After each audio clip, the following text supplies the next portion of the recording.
Welcome back to the EAHC podcast. This is episode 2 of our scenario focus episodes. Yeah, that'll work. Myself and CJ, once again, will be going over 4 different scenarios, we think. He checked last night, and they're definitely different to the 4 we originally covered. What are they, CJ? We've got domination and capture and control as a pair because they're very similar in how they function. And then to round out the killie pool from the new scenario book, we are going to add to Contest of Champions, which we did last time, by doing To the Death. And what's the other one? Lords of Battle. That's the one. Cheers. Not a problem. So, which one do you want to start with? Domination's fairly classic one, been around since basically the beginning, it's a fairly simple format. You fight each other down until somebody's reached a quarter of their starting number. There are some objectives placed around. There's one in the middle, and then there are 2 each which you alternate placing on the board. And there's some tactics you can get into involving what terrain you can use there, and then finally there's 1 point each for breaking and for wounding but not killing the leader, which can be which can alter how you approach it. So if you start off in the middle, and the deployment is basically up to 24 inches, so this can be one of the games where you just deploy straight into fighting. Or you can, if you're a shooty army, concede board control in order to get a couple of rounds of shooting off. Obviously, the downside to that is that you then have to fight through an army that is in a defensive position to defend more objectives, I guess. Yeah, so if you are a shooty army, and this applies for capture and control as well, and can do for some other ones, and you want to get a couple of turns of shooting, retrieval might also play out like, not retrieval, what's it called, breakthrough might play like this, then it's advisable that you have some mobility to go and grab the objectives late game when you've broken your opponent.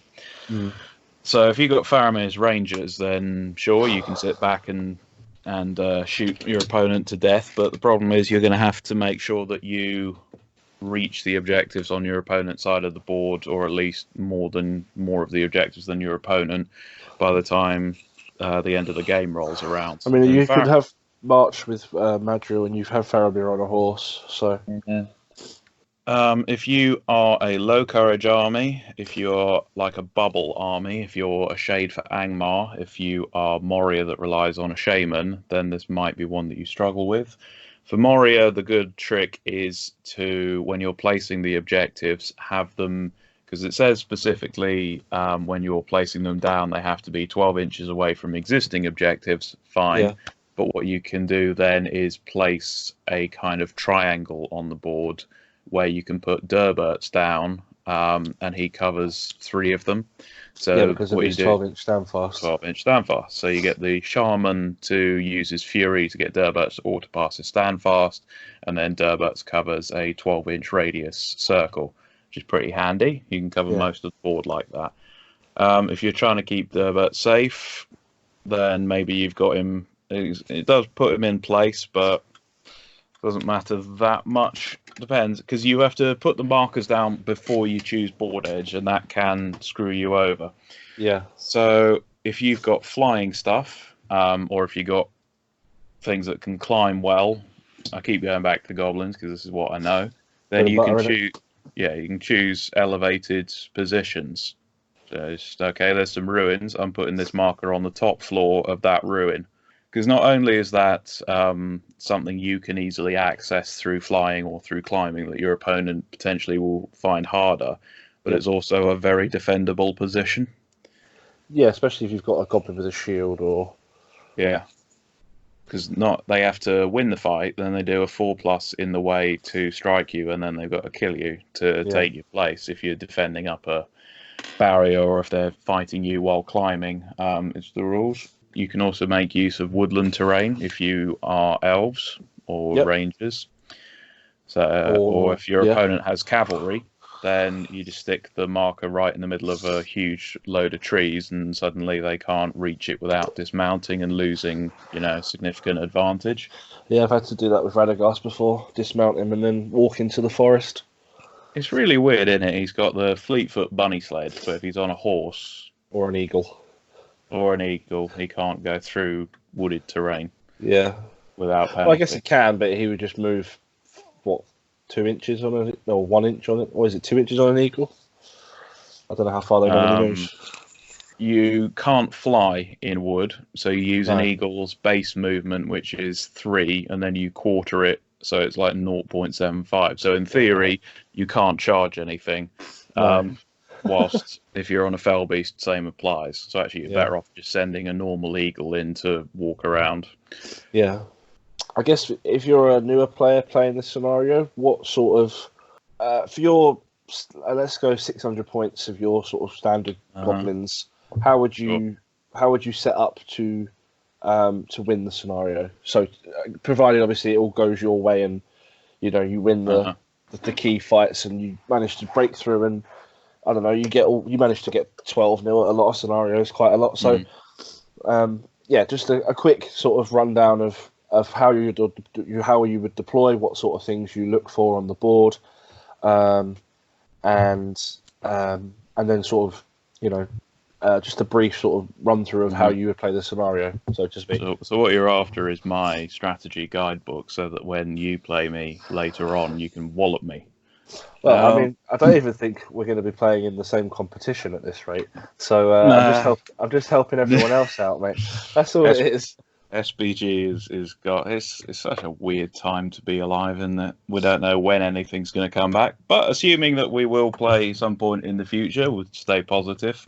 Goblins do not get involved in shooting wars. So in this, as in any other scenario that you can deploy as far forward as you want, you do.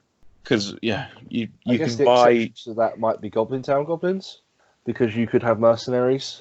No, even then, because you got no shooting at all, so you need to get into combat and deal.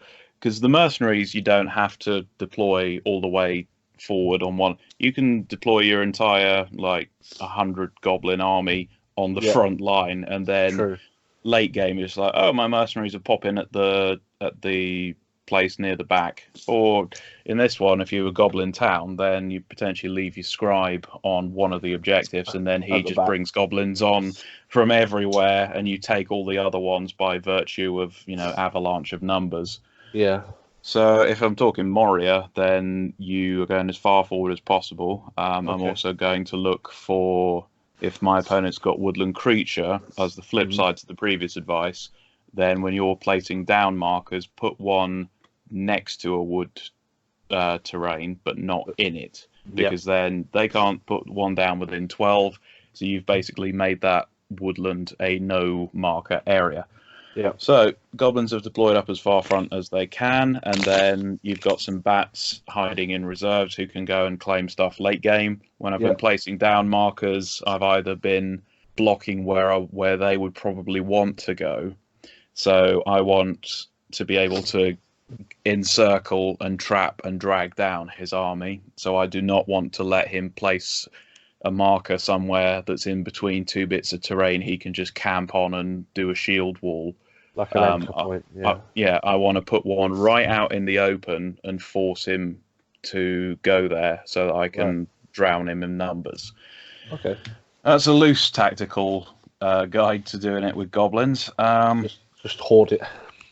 Yeah, on the flip side, if you've got a shooty army, so I have been known to do Lake Town, for example, it's hard because you think, I want to take advantage of the fact that I've got Blinding Light, Bard's got a strength 4, triple action, crossbow, and all the rest of it. But when you pay for bows, you are paying a point for the option to do a ranged attack.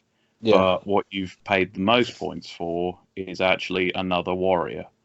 So when my first ever tournament I did was with Uruk-hai, and this was back when you could put pikes with crossbows with no detriment. So in like a 700 point army, I had 10 crossbows on the pikes, and it was a case of if I can use them, then great. If I don't, then I'm playing 20 points down, which out of 700 isn't the end of the world. It's less than 5%. If you get a few shots off and kill 2 warriors, then you've made those points back anyway. Yeah, and if you got no ranged threat at all, then your opponent can completely control where on the board you fight, usually, unless they've got nothing at all either, in which case it's kind of weird because you wind up in a sort of standoff where you just, okay, neither of us need to engage, so who's going to... It just comes down to who could get a wound on a leader to force the game then, I guess. Yeah, or maybe you've got a banner in some scenarios where that's important and the other side doesn't. Or potentially it's which side can achieve the board objectives easier. But in these killy scenarios that we're discussing, that's maybe less important.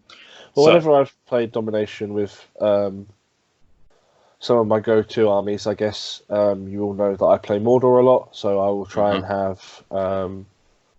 some quick stuff. It used to be giant spiders when they were in the Mordor. Not giant spiders. It is giant spiders. Yeah. When they were in the Mordor list, or Warg Riders, which is about it now. So again, having that cavalry option was helpful. I'm quite a fan of orc trackers on wargs nowadays because the defense is pants anyway. So but the fact you've now got a 12-point model with the cav bonuses that hits at strength 4, but you've also got the 4+ shoot value. Yeah. So I've you actually can be got a nuisance. 6 trackers that I would like to put on wargs at some point. People won't. They'll say, "Oh, it's 18-inch. It's an orc bow. It's strength 2." But if you're getting 3 hits a turn, and there's the chance you're going to take away his leader's horse, he will come and charge you. And if you're playing something like the Shadow Lord or Blinding Light, and you think, "Oh, I've got shooting control." Yeah. Well, no, if you've got shooting control, or you think you do through having a Blinding Light effect, but you've got no shooting yourself. Yeah. Your opponent still chooses where on the board you're going to fight. Yeah. Yeah, I think having any sort of range threat is almost necessary nowadays. I've played my Mordor without bows for so long, and as soon as most, 8 out of 10 games, I'm like, okay, well, I have to march towards you because although you're shooting at Morannons or Black Numenorians or whatever, if you're shooting at me and I can't shoot back and I can't get to you quick enough, for this scenario, it's not so bad because you want to be in their face aggressive anyway, as you said. But when I played the scenario last year with, I think we played it. Did we play this at Strider Cup last year, Domination? I honestly don't recall. Sorry. It might have been Contest and Control, which is very similar anyway. Obviously, me and Kieran had my crossbows as an anchor point. So we sort of put them between 2 objectives and we could shoot across part of the table. And then we had Kieran's Haradrim Raiders to flank round and harass at the back. So yeah, I guess for this scenario, you kind of, for list building purposes, you kind of want to have a balanced army, really. Or a lot of march so you can, move quickly. Especially when you're 5 inches a turn and it's really annoyingly slow with goblins and you're just trying not to get pin-cushioned. In Lords of Battle, that's more of a problem, but we'll come to that later. Moria has just sort of no real ranged threat, but I do tend to take 1 or 2 Marauders who have a couple of bow shots, and that's usually enough to make people think twice about where they put their leaders, because you can still get lucky with those shots and take out a horse. They shoot twice each, don't they? So I did look into potentially having a Moria list with some bows in it, so you potentially have bow and spear in the back rank. But even when you're clocking up sort of 16 shots, if you've moved, you're hitting on 6s, you hit them with 2 or 3 shots, and it's really, odds are you're not going to kill anything. So I think on balance, it's better to have the shields. They're more useful in general on the spears. There is, as you say, a degree to which you want to have a nuisance threat where you're able to make them think, oh, they could kill my thing with this shot. Cave troll. Yeah. Throw in stones. That's a waste of points. But yeah. well, But with this scenario, shooting can also be useful insofar as you got to leave stuff in range of the objectives. So Yeah, you for might this as well one. leave something that's got a shot, because then it's contributing something to the battle. Especially for my arbalesters, because to shoot them back, they're defense 6, which is really good. So Especially if you've got something like an Outrider or a Citadel Guard, which has got Bodyguard, and then you can just yeah, leave them there. So perfect, if you yeah. have got Bodyguard, then when you're deploying stuff, when you're deploying the objectives, you can afford to spread them out as much as you want. Assuming then, you don't kill the leader who they're bodyguarding, but yeah. Yeah, but they're not going... Well, it might change a bit, but killing the leader or wounding the leader is only worth 1 point in this game. True. So they possibly won't spend as much resources on killing your leader, unless, of course, all of the stuff you've got on objectives is bodyguarded, in which case they'd probably give it a decent crack. I'm just thinking, is there any bodyguard on the evil side? Dunlending Huskarls is the only thing that springs to mind. Yeah. Yeah, I thought I always feel like the Blackguard of Barad-dûr should have it, but no. Yeah, for 12 points a pop, they're not really worth the investment. I tried them last year, and the games I played with them, they weren't bad, but against the meta, which is still very much Army of the Dead stuff that causes terror, because they're Urukai as well. Yeah. You can't just buy a cheap Orc Shaman or the name Shaman. Kardash. That's the one. You can't just buy a Kardash or an Orc Shaman and be like, yep, they're fine. No. So yeah, for 12, they're really cool. I really like the captain. I think the captain's actually quite good, especially if you've got a Wraith in your list, because it can be courage 6. Problem is, Mordor's got an absolute glut of heroes that are actually sort of better to take, really. Fight 4, strength 5, defense 7. Get that on Shagrat. That's true.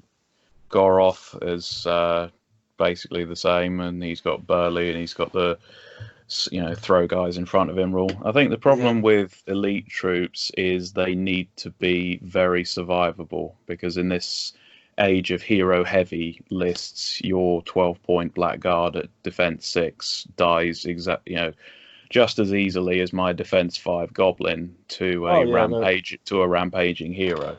So and I can take that hit. Especially if you got Goblin Town, you're just laughing. You're like, okay, you've killed 4 guys.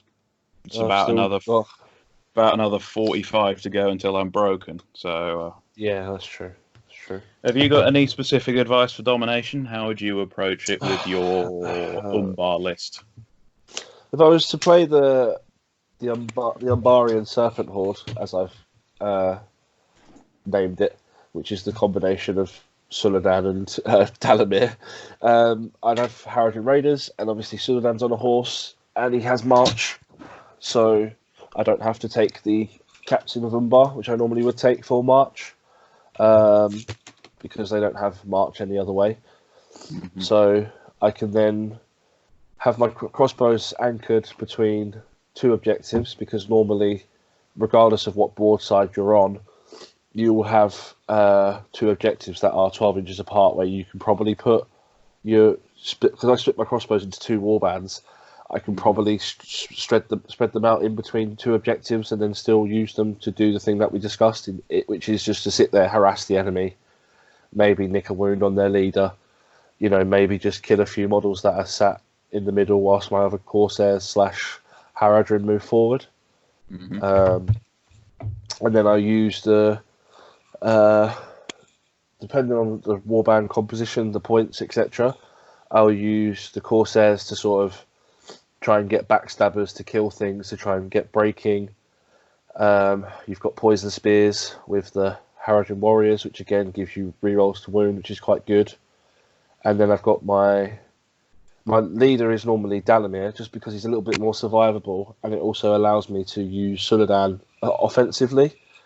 And for this scenario, if you've got scenery, you've got somewhere to hide Dalamir that he can't be shot at because he's got Elven Cloak. Yeah. Yeah, so I would put him in a nice little ruin, maybe on another objective with some of my crossbows in case I do get broken, and then he'll pass courage because he's a hero of legend. Because he passes the first turn for free, obviously. And then I think he's courage 5 anyway, so he's probably not going to fail. I mean, he might, but it's less unlikely if you've not spent any of his resources anywhere else. While Suladan's... Oh, go on, sorry. And the choice also means that your opponent has to go after Suladan with a lot of stuff to bring him down, because he's a 6-inch banner, he's strike, he's got poison sword, he's a big threat in loads of... But if you're choosing your targets, you can spend all your resources taking down Suladan to make it easier to kill the rest of the army, but then he's not the leader. So that's fine. I happily invest what you want in killing him. It doesn't give you anything. I'm saying for your opponent, it makes it a lot harder to choose what they're going to go after. The only scenario where this backfires is Contest of Champions, because obviously you'd want Suladan killing stuff, but... Well, have Suladan kill the enemy leader. And then... Well, I normally try and have Dalamir will run into their leader and heroic defend for 2 turns or however long, and then hope that I can get Suladan into the same fight when they've hopefully spent might points, trying to win the fight off of Suladan, because obviously he has 3 attacks and he rerolls wounds. So if I have won the fight and you're somehow trapped, he still gets +1 to win. Yeah, so, he's not a bad leader anyway, by any means, but he has only got 2 might, which is a little bit... Yeah. But in the current edition, where actually contest is going to be a lot rarer, I think that's going to change a lot of people's willingness to take alternative models as their leaders, and I'm quite pleased about it. Yeah, as you say, the pool thing, where obviously when it's we have 12 scenarios, we're going to roll randomly. There is more of a or do I pick Suladan, or do I pick, because there's a 1 in 12 chance, whereas now it's a 1 in, what is the stat? Well, it depends. It averages out. 1 in 6 for the, it's a 1 in 6 for the pool, and it's a 1 in 3 of the pool.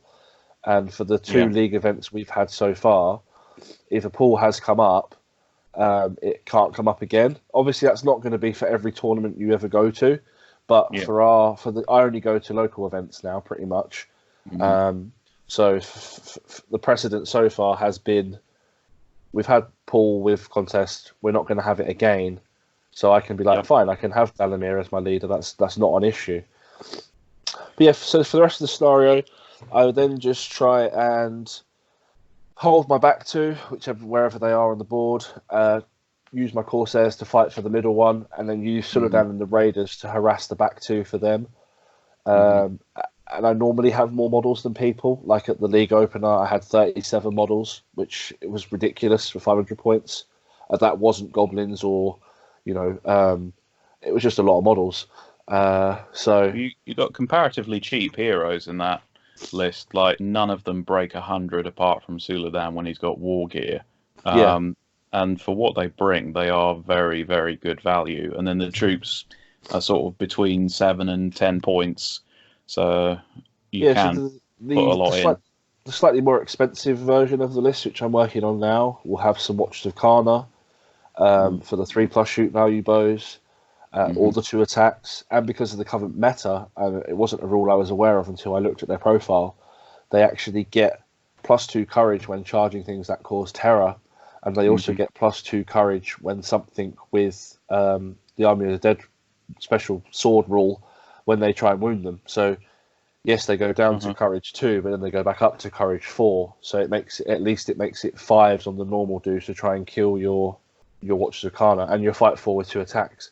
So you might. They also have Hatred of Spirits, which are very common. So I mean, loads of people have wraiths or Army of the Dead or Dead Marsh Spectres or something like that. They're very handy. Just take them out because they get And the courage bonus to charge them. They're resistant to blades of the dead, and then they get the +1 to wound them. And they're at fight 4, which only wraiths are gonna beat from that list. yeah. And then obviously I've also been working on some Abrakan Guard. So again, fight 4, strength 4 with Burley. Choppy boys. Yeah, some choppy boys, but I can give them, as we discussed, I think, in our group chat, I can give them Corsair spears. So if I manage to trap stuff, the spears still get the +1 to wound bonus for backstabbers because it's just in the army bonus. And you can feint with the choppies because the fight 4 is being provided by the spears. Yeah. So wounding on 4s, re-rolling 1s for virtually everything from the front guy, and even if that doesn't kill him, +1 from trapped spear behind. If you lose a combat, you're going to die, basically. That is the way the army plays anyway. You just have to hope you have enough of stuff to just. If you lose a few, it's not the end of the world, you know. Most of the time you outnumber people, so it's very forgiving in that regard. But yeah, what it could really do with is some shooting protection, because between them, the only thing that breaches defense 5 is a Arbalester when it's getting shot at. Yes, that's true. Yeah, they are a very squishy army, which actually has, when I've used them well, the event me and Sam are going to discuss from the weekend, I hold my hands up and say I played awfully. 2 armies that I haven't used for a long time. We'll get into that with Sam anyway, but the Corsairs / Harad Corsair list is something that I feel I'm quite comfortable at using now, and you kind of have to really commit to kind of keeping when you sort of deploy. We're giving away all the strategies today, mate. You kind of have to have a pivot and then hope that you can bring another warband around to make the most of backstabbers and poison spears. I mean, the poison spears are poison spears regardless, but you know, there's a lot of synergy in the list, but you have to play it in such a way where you can get the best of your synergy, basically. So yeah, it sounds like Moria, where it's deceptively complicated. I get a lot of new players come to me and say, I really want to use Moria as my first army, and my first reaction is that is not an army I would pick as for a new player. I always tell people to play like Urukai or dwarves, forgiving. I guess Rohan now, because they're very, very good. Maybe not forgiving, but you know. No, Cav is difficult to get right. Even I've never got the hang of cavalry really. So no.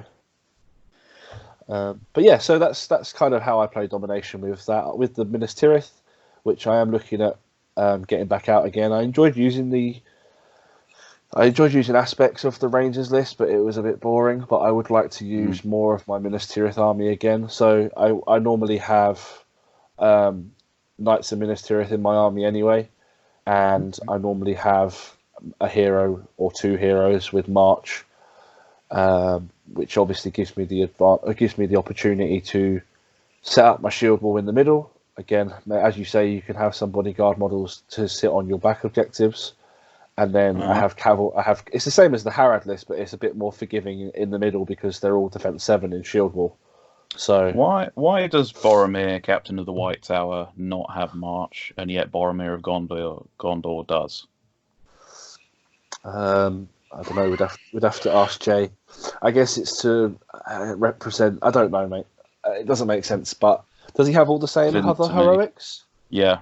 He's got the strength, and I think he's got defense, whereas Boromir of Gondor doesn't, if I remember rightly, but they're not profiles I'm intimately familiar with. It just means that if you take like Bozza, Denethor, and Faramir as a Osgiliath defense thing, you've got no March at all. Right. Given the points investment that Bozza is, you've not got much left, presumably. So you can take Madril, he's a bit squishy. Defensive captain. Yeah. Or a King of Men now. Potentially. I mean, as little thematic sense as it makes to have a King of Men in the same list as Boromir or even Denethor. But as you think about your Harad's Corsair thing, you've got Arbalesters with defense 6 crossbows to sit on objectives. You've got a 12-inch hero of legend Standfast, and you've got Harad Raiders to go and nick back Or serpent, objectives. or serpent riders if you want to get really fancy. But yeah, technically, yeah. Yeah, I mean, your particular cocktail actually makes a lot of sense for this scenario. For all bar Lords of Battle, really, it's a pretty good combination of models. Well, we'll come back to that in a second, but we're going to Sure. fast forward all the way to scenario number 9, which is capture and control. One thing I would ask you about the Ministerial list is, would you consider doing a Citadel Guard with longbow on horse or two, given that now you've got not only the domination stuff, but you also have command the battlefield and a few other of the new scenarios where actually being able to reliably leave fast-moving stuff in different places, or you like pick up the prize and run with it, and your guy's not going to run when broken, or retrieving the thing in retrieval, similar idea.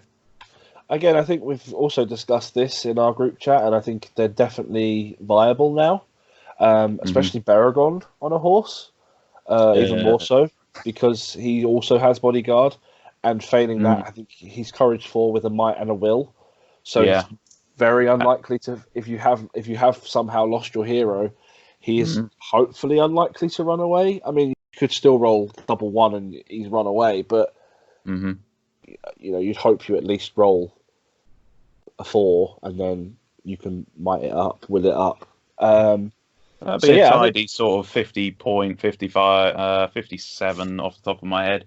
No, it's not. Anyway, it'll be 54.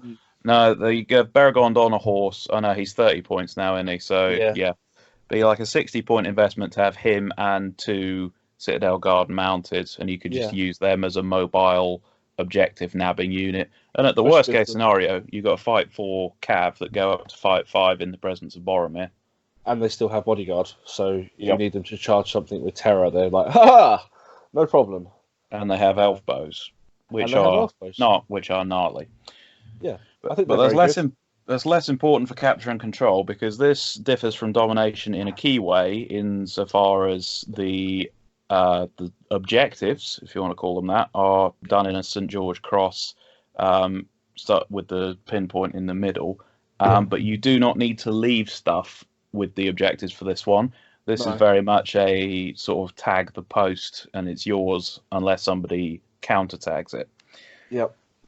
So I really like this. I think it's more fun, to be honest. I actually prefer this to domination. I do as well. Yeah, because you can be a bit more aggressive. Yeah. You tag your home ones. You go for one that's reasonably near. You tag that. You have 3, and then you can just roll forward with your whole army, and you can, I guess, keep it. Again, for me, the crossbows would be on the back ones like they normally are. I have cavalry for the side ones, and I can just roll my whole infantry block of poison, backstabber, glory with Suladan banner at whatever I need to try and kill. So plays very similar, but it's less tactical, I think, or more tactical. Depends how you look at it, but you still need to leave stuff. If you've got something mobile like a flying thing, then it forces your opponent to leave stuff at objectives to make sure you don't sort of quickly jump in and tag it. Yeah. So that is something to bear in mind if you're considering taking the mobile units or the flying stuff. If you've got an aggressive list like the goblins, don't forget to go and tag your back one. That's true. Which I have done quite a few times, where you sort of run up and you go, yeah, we're going to fight, and then you realise, oh, I didn't actually... And then you're thinking, oh, I could send my bats back there, but I want them to be fighting at the front. How long is it? Oh, it's going to take 3 turns for this goblin to get back there. And just make sure, if you deploy like your hero roughly 5 inches back from the halfway line, and then you deploy most of his warband up to 6 inches away, you can have them basically on the halfway line, so as you wanted anyway. But that also lets you then stick somebody right the way back behind him, which most of the time should mean that you're, if not touching it immediately, you can just move back and tag it the first turn anyway. Yeah. Then you got the side ones. And depending on terrain, that can be interesting because I have heard from, was it the league opener? Somebody had to send his Elendil all the way out to the side to go and take one. Well, he didn't have to. Mm. I think that's me and Dimitri actually have discussed that twice since. Oh. I think he realised when committing Elendil off to the far flank up a massive hill, it kind of allowed me to then go, right, well, he's gone. March with Suladan, get everyone else forward. We have the home objective, we have the side objective, we have the other side objective. Let me just roll forward and try and end the game, and that's basically what happened. So, another point with the starting positions, and this gets forgotten sometimes because you see that you can deploy up to the middle, and most of the time you're going to want to do that. But for some shooty armies, there's a thing about you have to roll for each of your warbands on a 1, 2, or 3. They have to be within 12 of the middle, 4, 5, 6 back.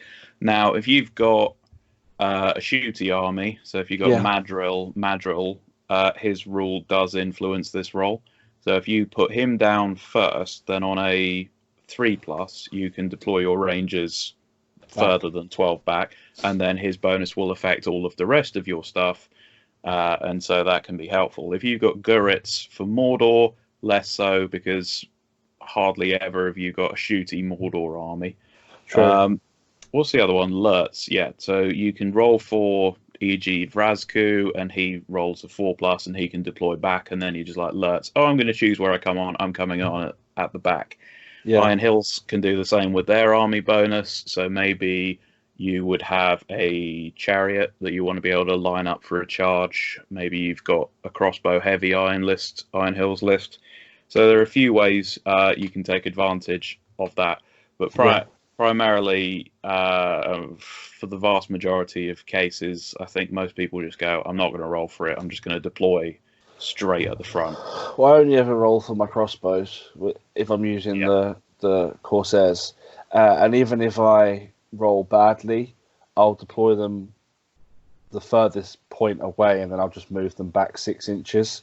Okay, I lose a turn of shooting, but it keeps them safer. So something we haven't covered so far with these two scenarios is the role of siege weapons. That's true. Because they are seeing more of a precedent now, dominance now. I don't know what the right word is. They are very popular at the moment. Or they are seemingly more popular at the moment because of how I feel the scenarios, or how the game in general has sort of veered towards shooting a little bit more than it used to be. I could be wrong on that. It's just my opinion, obviously. So I think there's a case to be made for that there are more, as we saw with retrieval and command the battlefield, etc. There are now more scenarios where being able to reach out and remove models from different locations from a point of safety is actually more useful, which has coincided with the assault on Helm's Deep Legion, which has just won the GT. And it is one of the armies that it's easy for me to say now, but even before the GT, I was looking at thinking, you know what, I seriously missed the point of this Legion the first time I reviewed it. I think a lot of people slept on it. Because I originally said no strike, and it's just hordes of Uruks. What are you going to do with it? But actually, you think about it a little bit more, and you've got decent numbers for an Uruk army. Like, you're easily going to, because the rule of thumb is roughly 1 model for every total divided by 20, and you can beat that fairly handily, even if you're taking a ballista and a bomb squad for every captain that you've got. So not only do you have a captain with the 3 attacks and 3 wounds, you can then have a crossbow captain with 2 might on him, which is pretty gnarly. The real impact is what you do to your opponent's heroes. So they are then forced into a choice of, if they charge into your front row, you then just move your pikes out the way and blow them to kingdom come. Because it's at the beginning of the fight phase the bomb goes off, which means they have no chance to heroic combat out of trouble. So if you pin them down, if you move first and pin them down, and then you move the bomb up, there's nothing they can do. It's gone. Yeah. You get the bonus for the rolling on the detonation chart with this legendary legion. Now, if your opponent doesn't throw Elendil, Gil-galad straight into the front line and they hold them back, then suddenly you've got a ballista or two with reroll to hit and reroll to scatter Yep. raining down upon them. And a might point still. And a might point. And if you get a wound through a siege engine, they're dead if they don't save it with fate. And even if they survive, you're going to fling them back miles, so their heroic moves aren't any use. So and they'll probably lose the mount that they're paid for. Exactly. So you have you've got no big heroes of your own because you don't need them. You have such effective ways to take out your opponent's heroes that it would be almost pointless to say, here's the captain on the rock now has heroic strike and 3 might and whatever. No, you just let them come to you, and if they don't, he's still a 3 attack, fight 5, defense 7 captain. Oh yeah, he's not awful. His weight. Yeah. So we go back to capture and control. The reason the siege weapons are useful for this and domination is because if your opponent is leaving stuff on objectives and you can just go, because if you get a hit, then on a 2+ on that scatter table, you're hitting something of your opponent's, even if it's not what you originally targeted. So your opponent leaves 3 models on the back objective. Over the course of a game, you can pretty reliably wipe them all out with 100%. Depends if you got a reroll. Some stuff only hits on a 4+ and no reroll. But on the flip side, maybe if you got a bolt thrower or something, that's like a 50-point investment, and you put it on a hill or something, and it can see all of the objectives, and then suddenly your opponent's lying down behind things or whatever. Yeah. And all of the volley fire siege engines have a area of impact, so then your opponent not only has to dedicate extra people to each of the objectives, but if he doesn't space them out correctly, then you're going to take out more than one in one go. I mean, I just think the siege engines really affect people's mentality whilst they're playing, because you're worried about the siege engine. I've played them a few times, and I'm like, okay, so I've got to space out the models in such a way, and it completely affects everything. It affects your deployment. It affects your first few turns of moving. You really have to spacing stuff out. It slows the game down for one, because you're taking so much longer on your turns, which for your opponent who obviously has the siege engine, they're like, right, well, I'm just going to have my army as normal, and then you have to complete. I think it was Kalman did a video with Top Table, and he discussed having the Iron Hills Ballista, and he said even now that it's more expensive, what it does for him against maybe not the people he would play regularly at the top tables, because they obviously play him regularly and they know how it all works and how to sort of counter it. But those sort of initial games where you might be playing someone who is a mid to lower table player, that's no disrespect to anyone, because I happily put myself in that category. It really does affect your well, shit, what do I do? Completely can change the game. Even just people that don't play a lot, don't have exposure. Yeah, I guess more casual players, I should have said. I worded it badly. Yeah. It really can affect your whole game before you even started the game. It's mad. And if you got like a good army, if you've got an Iron Hills Ballista or a Gondor Trebuchet, then if you've deployed up front to get board control, then because of the FAQ that came out a month ago or whatever that says you can't target anything where the splash damage would hit one of your own guys. Yeah. So your siege engine has got nothing really much better to do than flatten your opponent's models that are guarding other objectives. Now, capture and control, that's less of an issue because you can just tag it and then leave it, but that then leaves it unguarded for you to swing around some cav. So a good combination for list building for this would be if you got a trebuchet, if you got a ballista, make sure you got some knights or some goat riders in order to take advantage of the fact that your opponent is going to seek the relative safety of being in combat with your shield wall. Yeah. Which is ironically exactly where you want them. Yeah, it literally allows you to. It literally would allow you to play the scenario exactly how you want to. Exactly.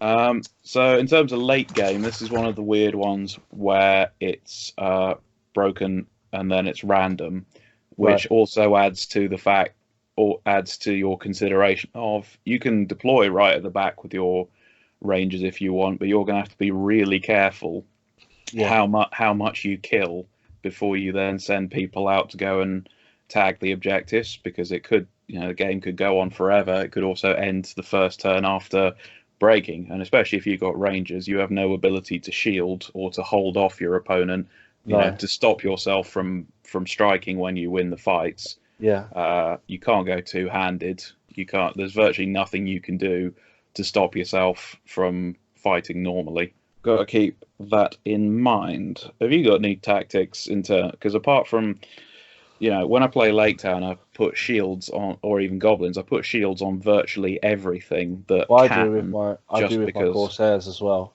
So my Corsair Spearmen have shields. My normal Corsairs have shields. Obviously, the Arbalesters have shields. Yeah. It's not just the defense bonus you're looking for, is it? It's the ability to defend an area. It's the ability to either not die yourself or not kill your opponent when you need to. Yeah, so it gives you that. It gives you that option, and it also, the whole army being fight 4, massively helps, because against most other evil armies, you have a fight value advantage, and against most good armies, you're at least tied. Because obviously, if I lose a fight being defense 4, I'm probably going to die. Yeah. But having that option to shield and give myself more dice, and having a Suradan banner normally, so it's 3 dice to try and A, maybe move someone off an objective, or B, just live longer, or C, prevent them dying quicker. As you said, because you might not want the game to end. You might want to buy yourself time to position more models in other places. I'm thinking Reconnoiter as well, where it's 25% and then it ends, and your guys are 1 or 2 moves off the edge of the board. It's like, damn it. Yeah, if your opponent starts stabbing or piercing striking all of the time with no obvious reason to do so, they're probably trying to get themselves killed to get the game to end. Yeah, definitely. Now, in terms of, breaking yourself, Jasmine, check out the Warhammer community article on Jasmine's army. And one thing it does bring up is using bombs as a method of breaking yourself. This is something I saw at Reading last year. A guy who was saying about, I've got Saruman and a bomb team and some Uruks, and that's fine. And originally I thought, okay, so you use Saruman, you pull them forward and then you blow them up. Well, yes, you can do that, and that's helpful. But also what you can do is just run Saruman off the board in Recon and then just blow yourself to smithereens, and the game ends. And it's kind of akin to Ed Ball's old tactic of with his full ring wraith list, where you just, okay, I'm going to spend 14 will on this transfix, because then my ring wraith will pop, and it gives you control over when the game ends. Yeah. One thing I was considering for you, because we were saying about having high defense, because Corsairs are not green with Mordor, which... No, they're yellow. To me, has always been a bit funny, because clearly Corsairs were going to war with Mordor, but then, spooky ghosts turn up. But anyway, what you could do to get some higher defense in your Serpent Pirates is Corsairs have Black Numenorians. Yeah, I have got 12. Yeah, so then not only have you got some defense 6, you got some terror. They can feint in the front row, and because Arbalesters have their defense 6 when they're being shot at, but Black Numenorians have it as built in, and they are only 1 point more expensive than a Corsair with a shield. Yeah, so, to me, that trade-off seems so good it's not even funny. You get the extra courage, you get the terror, you get the extra defense, 2 of them. They just seem so much better by comparison. You do lose So you have a different special rule. So you lose backstabbers, but obviously you gain terror. Yeah. But you do also lose throwing weapons. I suppose. Are throwing weapons actually that useful in your games? Because Corsairs tend to be low might, so I get the impression you don't use them that much anyway. The throwing weapons. Yeah. I mean, ask Kieran when we went to Strider. They were great. When we played them at the League Opener, we had heirlooms. They were great. Mm-hmm. They are very situational. Mm-hmm. But the fact that they hit on a 4 as you run in, if you're fighting anything that isn't defense 6, you've got a really good chance of killing them. Hitting on a 4, wounding on a 5, or 6 or higher, I should say. When you got crossbows and poisoned bows, I'd have thought your opponent's going to be running at you, and then when they get to within 6, your back row of spears with throwing weapons will then go, have some of this as well. It's and then kind of like hobbits with stones, I guess. You're going to have the bow advantage because I have 50% bows in the Harad army. Yeah. And I still have 33% bows in the pirate army. Uh-huh. Then having all the throwing weapons, it does massively help because again, it can give you such a tactical. It's kind of very different, but it kind of it makes people run towards you if they don't have enough shooting stuff, and I think we played, for example, we played Lords of Battle against Ben and Reese at Strider last year. We had a similar model count because Ben had Arnor and Reese had Elves, but Arnor obviously brought the points total down for them. Like they had similar, not as many models, but very similar. And we killed, I'd say, a fair amount with my crossbows. Unfortunately, Kieran's archers were useless in that game, and he'll tell you the same.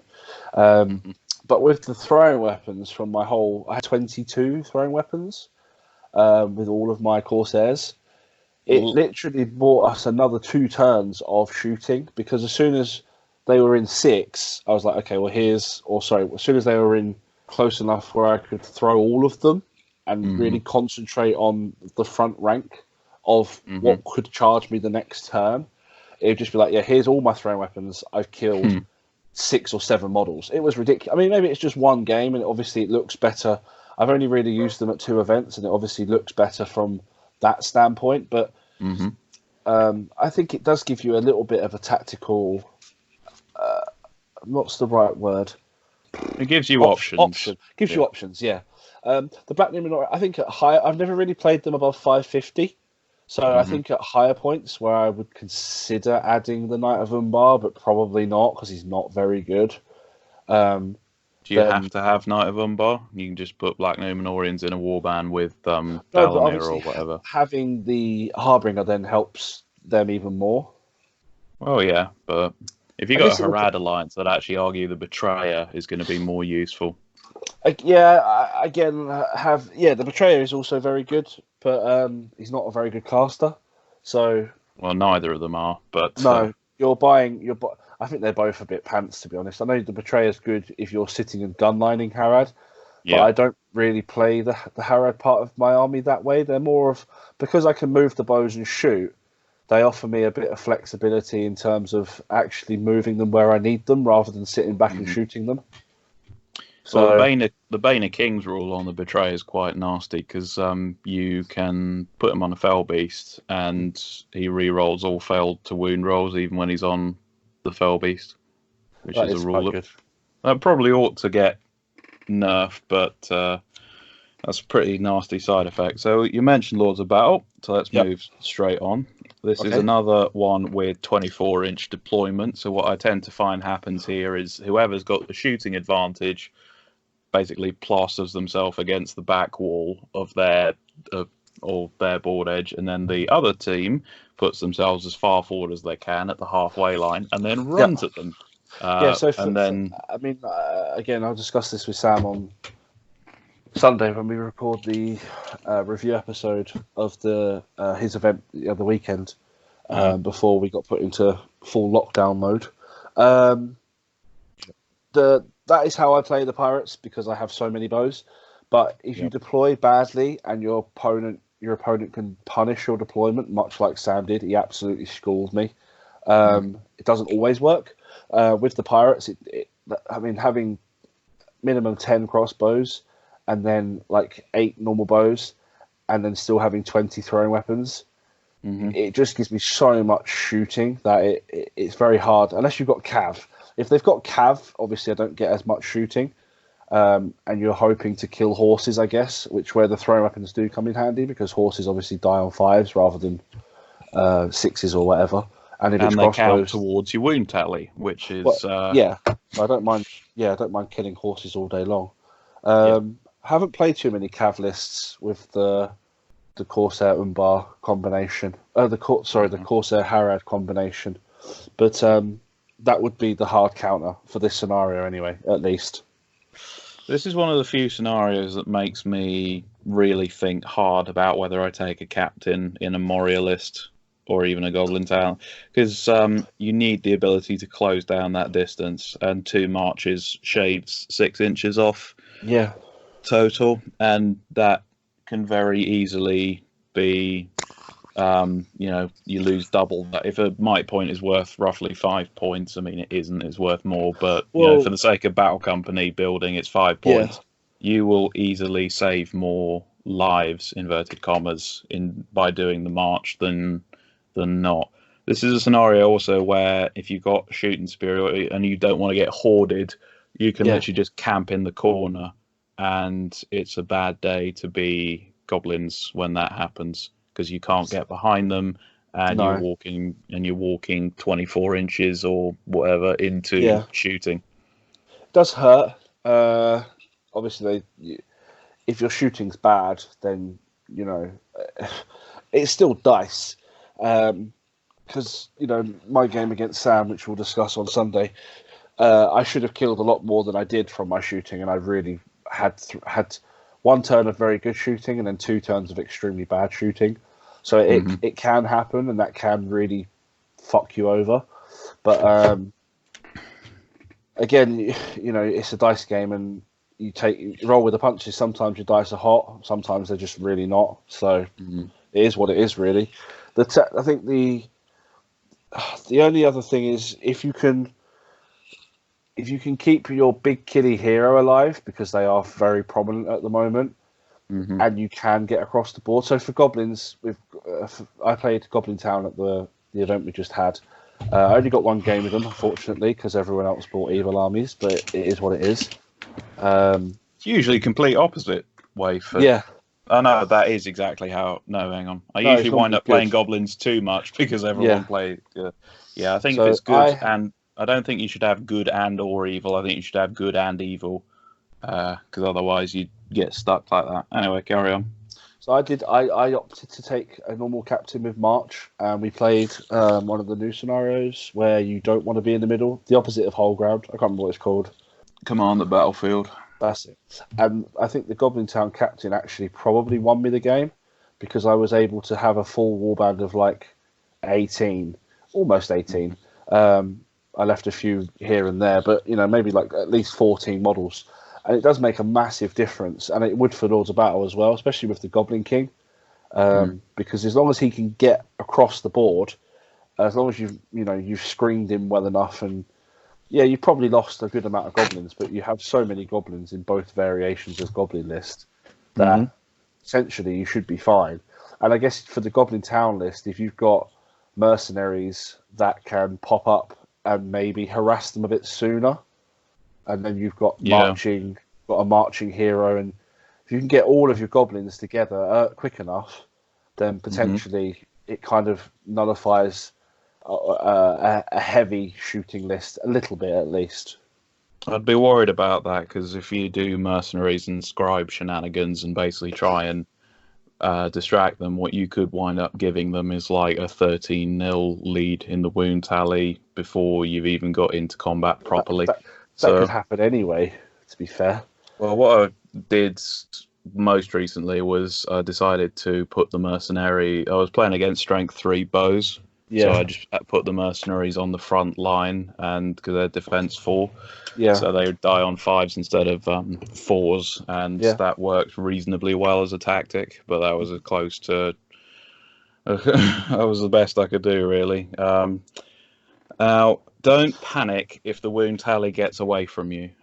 Just don't let it get to double, because you can still win by breaking your opponent, getting the wound on their leader, or you can force a draw. Similarly, if your opponent gets to double your kill tally, that's kind of when you are probably not going to win, unless you somehow contrive to break without breaking and kill his leader without yours taking a wound.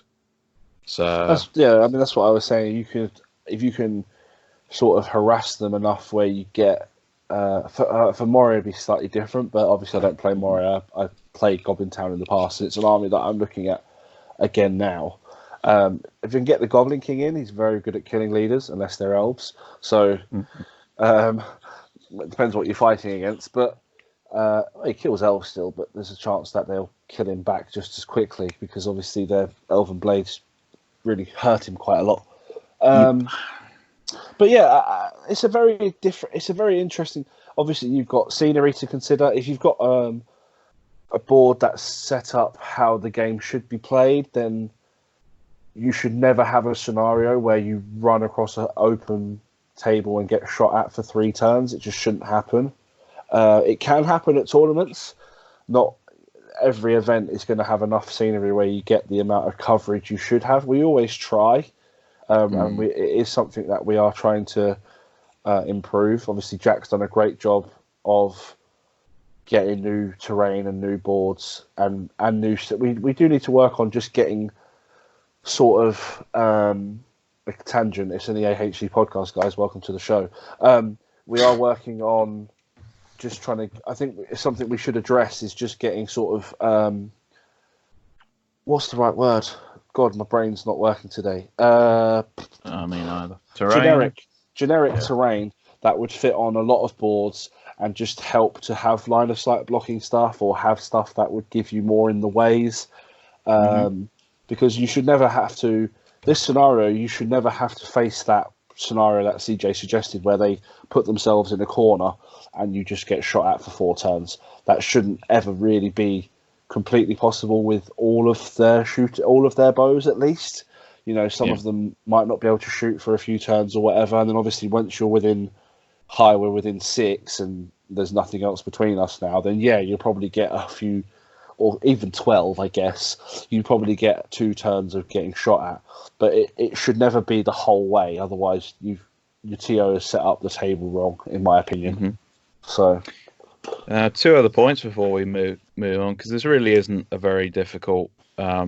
It's not a game that requires a lot of strategy. This scenario, it's basically a kill each other and try and rack up the wounds. So there are a few things you can bear in mind, like if there's a multi-wound model, then every wound that you do does count for the tally. So you can surround and mug a watcher in the water or something. There's 6 wounds on the point for you there. If you got a bat swarm, there's 4 wounds that you're giving up. Probade's 4. Yep. So you can, if your opponent is doing this castling thing and holding back, and that they win priority, and then they just sort of form the line up again and don't engage, depending on what they're doing with their bows, that can be an opportunity for you to have a turn where you only put in models that are likely to get a kill, and then suddenly your opponent will go, oh, I didn't get anything for my wound tally this turn, I just lost people. And then that makes them think, oh, I've got to strike back again, and that can pull them out of position. And that's sort of one idea. Do not forget the special rule for Lords of Battle, which is a time of heroes. If one of your heroes is in a fight that kills one of your enemy heroes, they regain a point of might, which can turn something like a Durbert or Groblog with Bat Swarm companion into a might farm, where with your Shag Rat, you can get 2. Yeah, you just run in, you call the strike, you kill the thing, you get the might back for free, on you go, like Pac-Man going through his troops. Yeah. Yeah, exactly that noise effect. Lords of Battle is a good companion to the death, which is why they're in the same group, presumably, because it's just all about killing. To the death. To the death bugs me though, because you have a banner. Yeah, it really grips my shit, so to speak. That I've took a war gear option. I'm already winning. I hate it so much, especially I guess for you even more so because you don't have banners. So no, Goblin Town, Moria, or Lake Town, and we're all just looking at your banner, going, "Oh, I've got to come to you now, don't I?" Yeah, my shooting superiority in Lake Town doesn't matter squat when your opponent's got a banner and they just sat there going, "Come on." I guess it gives you. You could go for breaking in general, though. I guess to level the score at least. Yeah, it depends how much of a shooting advantage you've got. You can still, because you start 24 inches away. Yeah. So my opponent can shrink back into the corner if they want and say, "Haha, I got my banner." Yeah. You can then move to within 24 and let them have it. But the reality is, are you going to do enough damage in a tournament round with shooting? If you got 12 Lake Town bows, you're hitting with 6 a turn at strength 2. You're probably going to take 1 defense 6 model off the table. I mean, depending on points though as well, you've got Bard and Gandalf to shoot and blast stuff. Yeah, but if you kill, your enemy leader, I was looking at the wrong bit. Your enemy leader is worth 1 to 3 points. You're going to do quite well to kill your opponent's leader through shooting alone. I'm not sure, because the time constraints you have in a tournament round usually mean that they can retreat off into a corner or start there. Then it does make it very difficult. I give you that, but you're not completely out of the game just because they've got a banner and you haven't. No, but you generally will have to run up and try and kill them to death, as opposed to shooting. That only really affects Lake Town, because let's be honest, that was the strategy for Goblins or Moria anyway. But this very much is a straight, you have a fight and they can employ exactly the same tactics. If they've got a banner, they stick their banner right in the corner, they stick their leader right in the corner. That's 5 VPs they're denying you immediately. You can't swarm around them and drag them down through numbers because you've castled in a corner, so it's going to be almost impossible for me to break you without getting broken myself. Especially if they're dwarfs with heralds. Yep.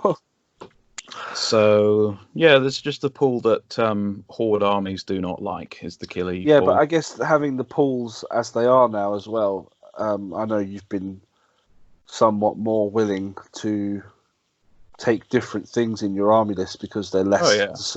The scenarios that we've discussed and we discussed previously with contest are less likely to come up. So, or potentially less like... It's still dice and how they get determined, but they are less likely to come up. So you need to have some strategies. So this kind of would encourage me to take a few things in a goblin list that are capable of doing a bit of impact damage. So you got the Goblin King in Goblin Town, and frankly, that's your only option. But in Moria, you can go for Dwellers or Cave Trolls. It might be worth having one of those just to make your opponent feel a bit of threat. I wish the Trolls were green with Goblin Town. The campfire Trolls? Yeah, because it kind of makes sense. I know they don't necessarily fight together per se, but they are close to each other in geographical sense. And it would just give them so many more options. Like obviously, as I say, I played Goblins at the weekend, and if it wasn't for the Goblin King, Will had 13 models, but I definitely would have lost if it wasn't for the Goblin King. He provides the monster impact and the fight 6 and the burly 2-handed. But the 3 trolls don't really get any lease of life as they are, because they're a 400-point list and that's it. And Jay has even said in his media stuff that the game's not designed for less than 500 points, and yet the trolls can't go with anything else. On the flip side, if you've got Goblin Town and you're trying to build a list that's anything more than about 400 or 500 points, you wind up just with, so many goblins that you need a shovel to get stuff around the board and there be any time left. So I would very much support. Me and Huddy were going to do a doubles event, and we said, what we could do Goblin Town with 3 trolls. This is 800 points. You've got 42 models, so it's easily breakable because the bulk of it is Goblin Town goblins. Yeah. So, But you've got 4 monster heroes, so you can have a bit of carnage going on as well.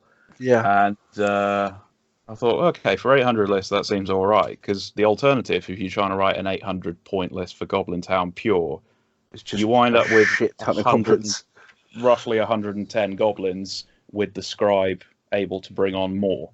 So, and that's not fun for anybody. You waste all your time. It takes so long. You need movement trays. You're probably never going to break, because they have to kill like 60 models nearly. Yeah, crazy. And the Goblin King is basically impervious to everything except Elven Blade. So you're more or less going to save 2 to 5 VPs on every game, because you're just not going to get broken, and you're not going to take a wound on your leader. Yeah. It's better than the old days when you could have Fury, Blubbery Mass, and Fate Point, but even still. The good old days of Goblin Town. Oh, yeah, not that I abuse that to death at all. With my Fury Goblins with Warg Marauders that were basically little battle tanks that couldn't, get separated. Anyway, those are the good old days. Have you got any... Shadow Lord and the Dweller, and anyway, Have you got any specific tactics for To the Death, or do we go to the Q&A? To the Death, again, if they haven't got a banner, you just have to play it smart. You don't want to overcommit, lose too many models, especially if you have shooting. Like, my go-to army at the moment has a lot of shooting, so it gives me and it has a banner, which, it doesn't, but that's why Suladan is in the army, because he is a banner. So, but is he the most undercosted hero, possibly for evil, possibly for the whole game? But for 100 points, you get a 6-inch banner, 3 might, 3 attacks, 3 wounds. If you don't stick him on an armored horse, I guess 100 points is great. Yeah. I don't know why you wouldn't stick him on a horse, but if you don't, then he's awesome. It's great. And you can yellow ally him into so many lists. And he's there as a hero of legend with a 12-inch standfast, with a 6-inch banner, with strike and a poison blade and 3 attacks and 3 wounds. It's just, wow. For 100 points, 115 on a horse, he's just... Ugh. 120 if you want to give him a bow, or 100... I don't know why you would, but you could. I mean, it's not might on a poison bow. It's not, it's not rubbish. Not rubbish, no. I think he's great. He's incredible. He adds so much to my army, so to speak. My version is currently with James, so it'll come back looking lovely. Secret army being plotted against us. No, it's my. I've borrowed Kieran Suladan a few times. I've used him. Right. And I finally got him at Christmas, so all my heroes go to James now, because he doesn't paint Traff, he only paints my heroes. And because he's quite a nice model, James was like, I'll paint him for you. So he's currently with James, so hopefully he'll come back looking regal and lovely, much like Dalamir and Dalgamar do. So... Do you happen to know why they discontinued the old tin pot helmet, Suladan? I don't. I have the foot model. I've been trying to find the horse model, because I wanted to use it as a King of Men, or a Harad King, sorry. But I haven't been able to find the mounted version for a price that I was willing to pay. It's very expensive. There are a few of them on eBay at the moment, but they're not cheap. I do have the normal Harad King that I got off of eBay, and it was in awful condition, but I managed to strip it back and fix it. So that will be when I'm sort of the list that I currently use is really good between. I guess the lowest I've used it is 500, and the highest I've used it is 600, and it works really well at that. It kind of works well at that range. You are then having to buy more expensive Harad models, because you have no other hero, unless you buy a chieftain or a captain. but then they're not going to have much in their warband. So it's either you give Suladan better stuff and then have the Corsairs the same, or you buy a chieftain or a captain or a bosun, I guess, and then. I'm wanting to see a bosun out of you. I want to see a bosun with 12 Reavers that have all got axes added for 1 point, so they're killing defense 8 stuff on 4s. You actually with 4 strikes. Just for the public service announcement, you all heard him say that. So when it happens, and I have Suladan banner with Dalamir and 12 Reavers that are horrendously good, you can all thank CJ for it. Well, you got to sit there and do all the conversion work. I have. Me and Sam actually did a trade. He did an Aragorn and he had some Corsairs, so I can actually. I will have at least 8. I wasn't going to give them axes. I actually got left-handed sword arms that I got off of maybe Griffin Beasts or a third-party weapon distributor. Other retailers are available. But yeah, axes are for an extra point. Makes them 10 points each. Yeah, the defense 3. If they lose a fight, they're going to die anyway. So the fact that you can then make them basically strength 4, which then goes up by +1 for backstabbers and +1 for whatever their berserk rule is. So basically, you're hitting at strength 6, the same as the choppy boys. And you can feint, or you can't feint and piercing strike. That would be horrendous. Yeah. But all the same, you're doing that with 2 attacks as a base, and then if you and then banner to win the fight, and then if you got them trapped, then suddenly you're striking at effectively strength 8 with 4 attacks. You're basically going to take down an eagle single-handedly with slightly better than average rolling. One Reaver just slays an eagle in 1 round of combat. Well, it would be 1, it'd be 3, but yeah, because you'd have to trap it. But yeah, I mean, it is something that I'm looking to expand the army. But I guess we can go on to army projects. There's not that many questions, so I guess we can go on to that. So that's one of the armies I'm looking to expand because I've enjoyed using them quite a lot. I've just bought a sizable Rohan army. I haven't actually started yet. I was supposed to have started it already, but I've kind of been in bed for 4 days, not feeling very well. Given the current pandemic, have you caught the dreaded corona? I think I'm over the worst. I think it was just flu. But there's been a cold going around at the same time, which is just like fake moustache and glasses on going, or what could be corona. Well, that's the thing. As soon as I had like 2 of the things, Katie was like, "Well, you have to stay at home now for 2 weeks." I was like, "Okay, I'll get some hobbying done," but I haven't been able to hobby because I have been in bed for 4 days. But I think I'm over the worst now, so hopefully next week, just to be safe, because I don't want to pass it on to anyone if it does get worse again or whatever. Then I have got a week where I can, maybe not to the extent that Kieran's painted in a week, because he's painted up so many models. It's insane. And he's still working on a sort of on and off basis, but he is still working. Yeah, and he's funneling out 80 dwarves in our group chat. He's like, "Stop, Kieran.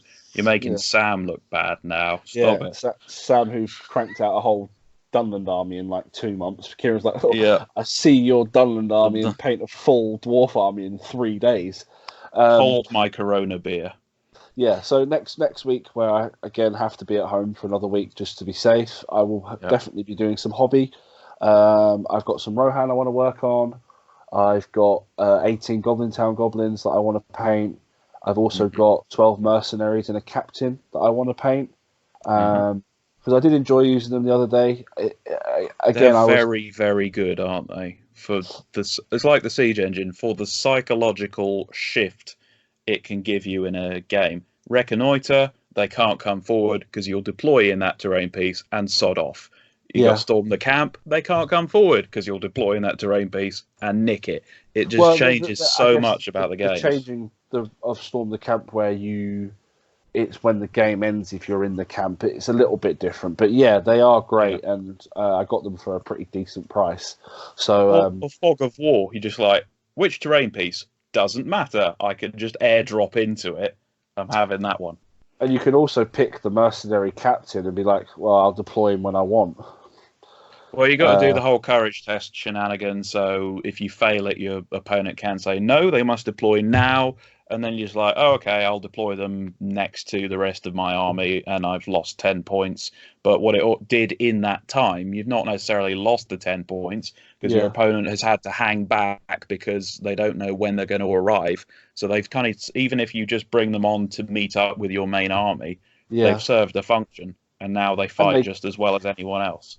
they give you defense 4, which is, it doesn't Yeah. sound like a lot, but in a Goblin Town list, that's kind of massive.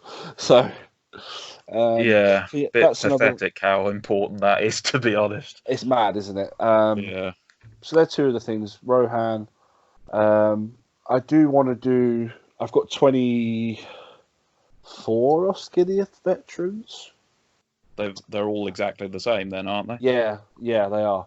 But I've either got 18 or 24. I can't remember. Yeah.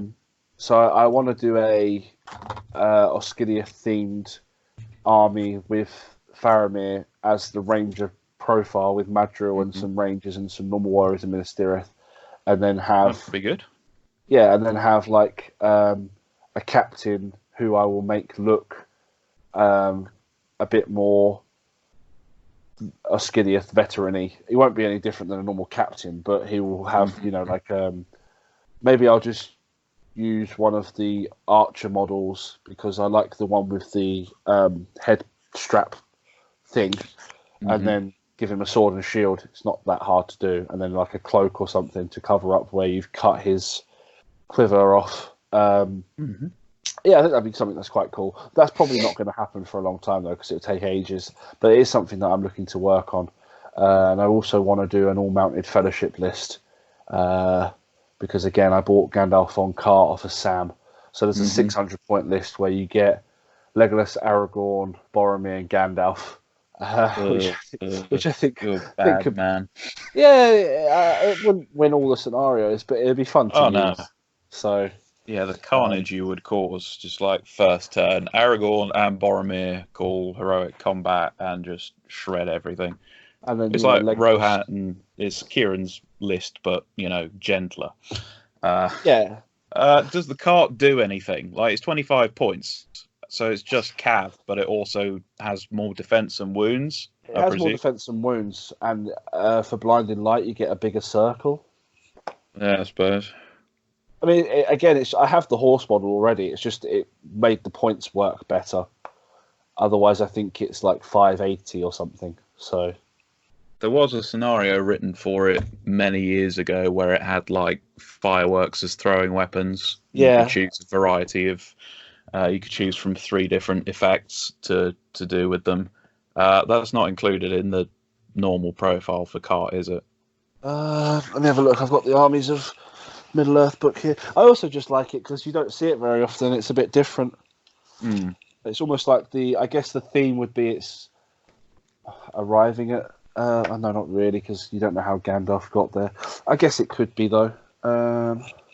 Cart has move 8, which is slightly less than the. Oh no, you can do every friendly shoot phase. Select a single model within 6. Roll a d6 on a 4+ that suffers the strength to hit. Okay, that's actually a bit pants, but it is defense 5 and 3 wounds, so it's all right. Yeah, I think it again. I guess for blinding light, it doesn't really matter that you've only got a 1 wound Shadowfax or horse in this case. But no, I think for the list, it makes the points work at 600 rather than 580 or 590 or whatever it would be. So give them all elven cloaks for no reason at all because they're on horse. So. Yeah, again, I haven't done that. I think you get Boromir with shield and horse, Strider with armor, bow and horse, maybe, and then Legolas with horse and armor. Yep. So yeah, it's just something else. I have all the models for it now. I will have to crack out my Boromir from the Fellowship of the Ring blister pack that I'm very reluctant to open, but I think it'll look quite cool. And yeah, something else. What about you? And before we go on to the questions, I'll get them up. Oh yeah. What are you? Yeah, the whole section about what events are we looking forward to. Well, nothing's happening. Yeah. So my mate Callum Royal, many of you probably won't know the name, but you'll probably have seen the I armies do. that he does. So he did the Pirates of the Caribbean themed Corsair list, which went around and basically won virtually all of the best painted or army votes on the tournaments we used to go to together. His recent project, which you may have seen, is a Wild West themed Grey Company. So Yeah.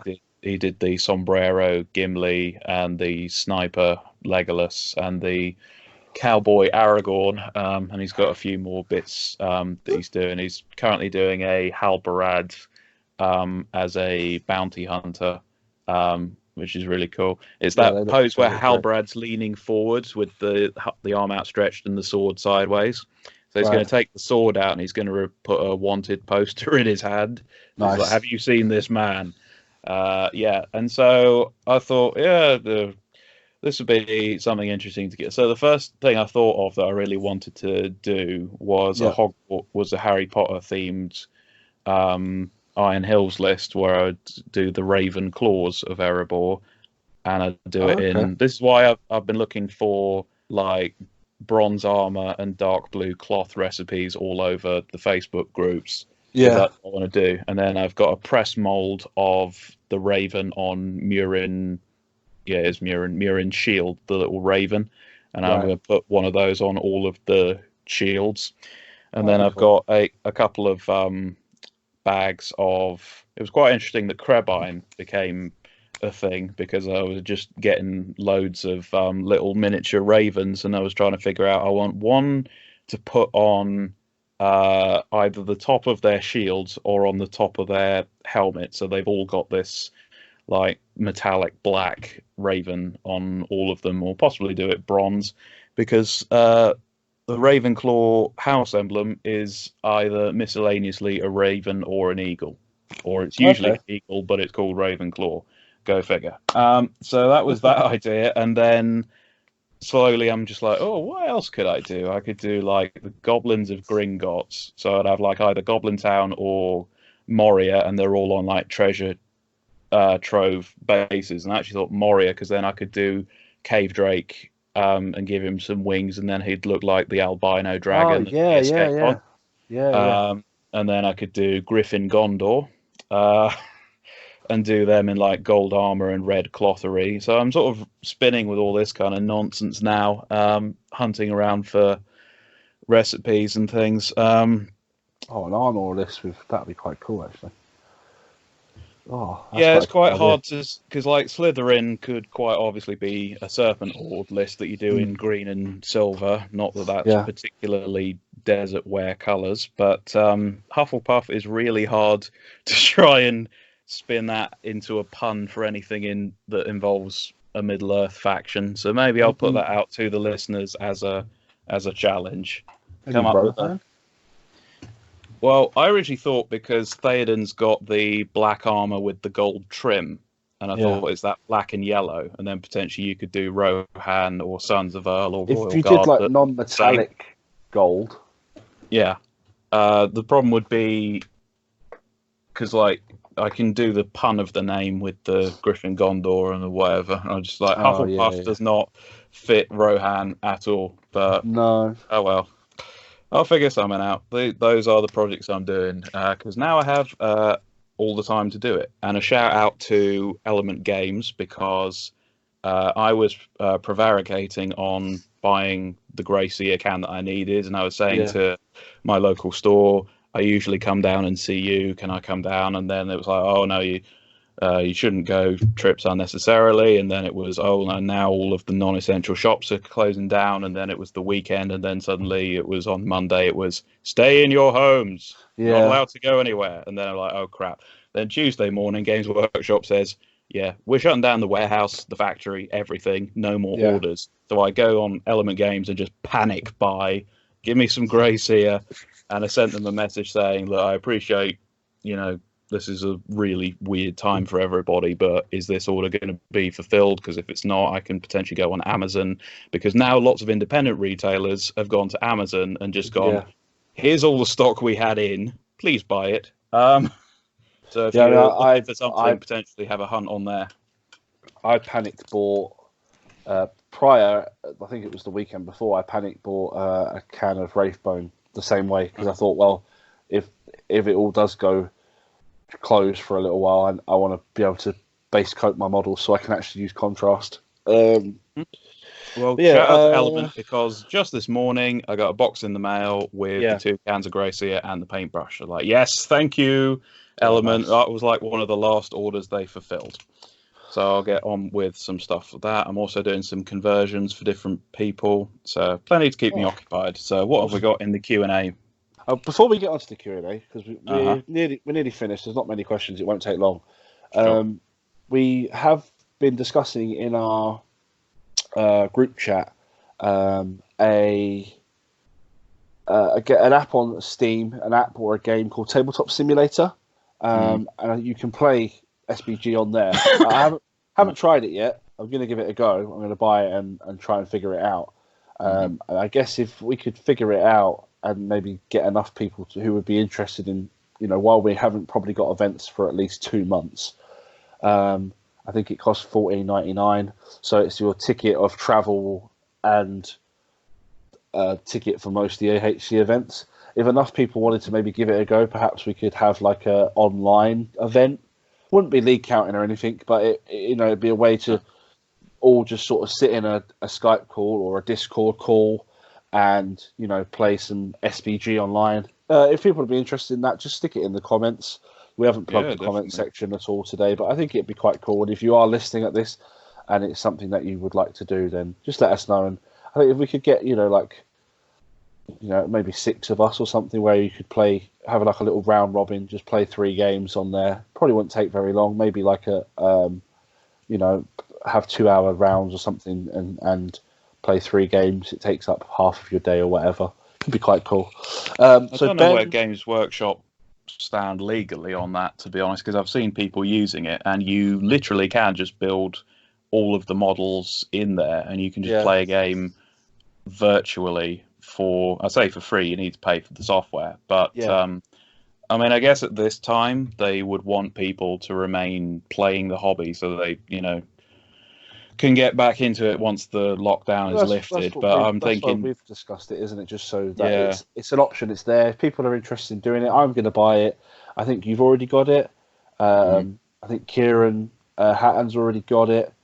I think Will Pointer said he was going to have a go at it. So there's a few of us already. If we could get 6 of us or 8 of us or whatever, and we could have like a little Saturday, all sat in our respective homes because we can't go outside at the moment, and have a games day, so to speak. And it's really my only social interaction is having our events, apart from going to my local club when I can, which isn't very often because I normally work the days that is on. It could be an amazing list building, list testing device. Like if you're thinking, I want to experiment with, I don't know, something unconventional, can't think off the top of my head. I want to run 14 Mordor siege bows. Yeah, because nobody will see that coming. Nobody has got 14. Nobody has got 14 siege bows. Even if you put together the entire community, I don't think you'd have 14 siege bows. But on this software, you can test that and see it, and then if it works, then you can go out and buy those models in real life, or you will be able to one day, and then you'll be able to use them at tournaments. Yeah, but again, it's just an idea. Just let us know, guys. So our first actual question of the Q&A, this won't take long. I think there's about 5 questions. Comes from Ben Camp, and he has asked, do you think the FAQ changes to Kurdan and Arwen really change much for a pure Rivendell list, and make the other cheap high elf options more used? So I guess the other cheap option would be Eristor or a Captain. Yeah, that's the sort of comparable thing in points value. Now, the London group chat was saying even this morning, it's remarkable how if you take Rivendell, basically at any points level, somebody else at that tournament is going to have exactly the same list, because it's got one troop option, or 1 foot, 1 mounted, and then all of the three big heroes are roughly the same points value. Yeah. And then all of the minor heroes are roughly all the same points value, sort of somewhere between 60 and I suppose if you'd 90. fully kit out a high elf captain, you'd sort of touch about 100, I think. Yeah, They're because about on a horse 70, with a lance and a shield. lance and a shield, etc., etc. But yeah, that is because there are so few options to that list. Now, when I've sort of done theory hammer stuff, where I'm sort of when I see a tournament coming up and that gives you a points limit, what I like to do for a laugh is just bring up the Lonely Knight army builder, and then I go through every single tab, and I like, right, if I was doing 600 points of Sharky's rogues, how would I do it? Yeah. And that's an interesting way because then you read the rules and you figure out how this list builds, and it helps you envisage how people would play it, how people would build this list, even though I've got none of those models whatsoever. But when I'm building Rivendell, I'm now finding that the fact that Círdan can only take 6 is a huge hindrance, because suddenly you're going to spend 170 plus points on Elrond or Glorfindel or Gil-galad, and then you fill out his war bands, so that's 15 to 18 elves, so that's roughly another 200 points. So you go up to almost 400 if you stick in a banner, maybe some cav, and then you're thinking, right, I need to now get up to 600. And you're like, okay, well, so we'll have Círdan, that's another 80, and we'll fill his warband, that's another 12, that'll take me, oh no, it won't, because it's 6 now. So you get up to 550 or 540 or something awkward. Yeah. So actually, Círdan should, I think the idea was that he was going to be an auto take for pure elves, having gone from being possibly the worst profile in the game before this edition to now, oh dear God, he's in every list. We need I think to he went him. from possibly the worst to possibly the best for his points value anyway. Yeah. The nerf was right, but I think it hurt Rivendell too much. But it is what it is. So I think the idea with Arwen was that similarly you could then have a cheap 70-point 4-will Wrath of Brunnen, and she's got Asphalloth, so she's ideal for sending off after objectives or whatever, 12-inch horsey, and then even if you do catch her, she's got Elven Blade, fight 6, only 1 attack, only defense 3, but whatever.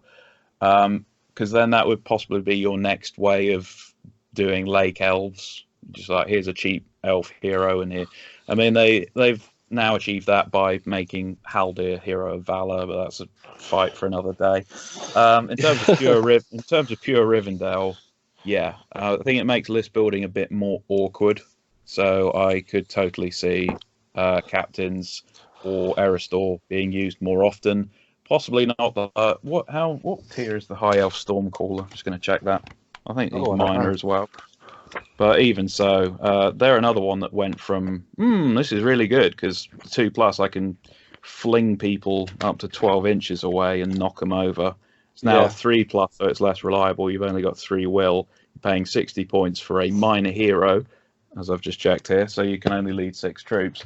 So they've gone from something that in the previous edition you might have dropped into a lot of good hybrid cheese lists, into it's now something I've never seen once since the new edition anywhere. So okie doke. What's the next question? Yes, it does affect them quite a lot. Sam has asked what painting task do you intend to do, which we've already covered. And he's then gone on to suggest, if you are locked in, dig through your pile of shame and find something that has sat there with no hope of being painted and get it done. And then we'll have a community thread where people can share these little mini lockdown projects, so to speak. And it'll be something quite cool as a community to see what would have been in your pile of never going to paint that. I've got 2 desk drawers that are full of minis that haven't even made it out of their original wrapping. So I've got quite a lot of stuff that's still in blisters or... Yeah, that's quite a cool one, Sam. I think we should definitely do that, mate. I think everyone's got at least a period of time at the moment. I know I'm still working technically. I'm not this week and next week because of, I had a flu. but Yeah. that was enough to leave me at home for 2 weeks. But I know after that I will probably have more time because I think it will be minimum staff at work. So I'm definitely going to be able to hopefully get more stuff painted. Currently, Disney Plus is the bane and joy of my life. It has so much good content. Actually, 2 new episodes of Clone Wars went up today, so I'm going to watch that in a minute. But you know what? Not to plug it any further, but I was just like, I need something to fall asleep to, so I just put on Star Wars Rebels, and I thought, it'd just be like I love Rebels. I thought it'd just be like a kiddies level basic plot, be something a bit, naff to fall asleep to. And by the end of episode 1, I was like, no, I'm going to stop this because this has got better character development and Honestly, interest the than first the season movies. of Rebels is a bit slow, but Really? once you get into a little bit compared to season like 2, 3, and 4, it's such a good series. If people haven't watched the animated Star Wars series, I highly recommend them. And for $5.99 a month, why not? Anyway, we're not getting sponsored. So, Sam Palmer has asked, "What is your favourite and least favourite pool of scenarios?" Now, I have just whipped out my Middle Earth match play guide. So, pool 1 is the Maelstrom. Pool 2 are the hold objective. Pool 3 are objective, so seize the prize, destroy supplies, retrieval. Pool 4 are kill the enemy. Pool 5 are maneuvering, and Pool 6 are the unique scenarios, which are Fog of War, Clash by Moonlight, and Assassination. Well, when we were about to do this podcast right now, we were saying, should we go through it pool by pool? And I actually said, well, I've played 1 or maybe 2 of the new scenarios. I've played 4 games 2 in total since the new rulebook came out. So I'm not, virtually every pool has a new scenario in it. The Killy one is one of the exceptions. So I don't really feel I've got anything useful to add to that. But it also depends entirely what I'm playing. If I've got my Goblin Hordes, then obviously, as we've just discussed, then the Killy pool is the bane of my existence. So, but if I'm playing, something like Iron Hills or Elves, then obviously I would love to have that pool. So I'm looking at the one that probably causes me the biggest headache is going to be the unique scenarios one, because they're the ones that are the most. I like all of those scenarios, though. I like them, but they're very difficult to keep track of. Yeah, they are. Real time. There is a little bit of housekeeping with them. Yeah. I think my least favourite one is probably Pool 5.